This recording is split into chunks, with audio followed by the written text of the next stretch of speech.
কেমন আছো তোমরা সবাই? আশা করি ভালো আছো। শরীর টরীর সবাই ভালো আছে। আর স্টুডেন্ট কেমন আছো? আজকে আমি কিছু গুরুত্বপূর্ণ কোয়েশ্চেন দিচ্ছি, খুব ইম্পর্টেন্ট। আজ আমি বেশি কথা বললাম না, প্লিজ তোমরা খাতায় নোট ডাউন করে নাও। আর খুব শরীরটা খারাপ। তাই চলো শুরু করছি ক্লাস।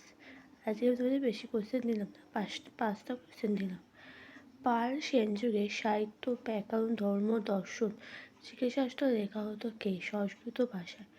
কৈকতবৃত্ত কাহিনী জানা যায় কোথায়? রামচরিত কাব্য।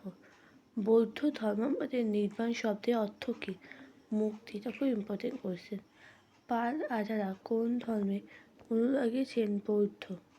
পাল রাজারা ছিলেন কে? ক্ষত্রিয়। তাই স্টুডেন্ট বা বন্ধুরা, আজকে এইটুকুই তোমাদের কোয়েশ্চেন দিলাম। ভালো লাগলে ভিডিওটা লাইক, শেয়ার, সাবস্ক্রাইব করে দিও।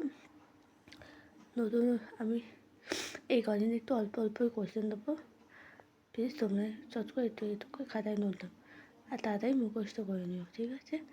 আমি কিন্তু একটা পরীক্ষাও নেবো তোমাদের, ওকে? তাই এখন আপাতত রাখছি। বাই। বেশি কথা বললাম আজকে।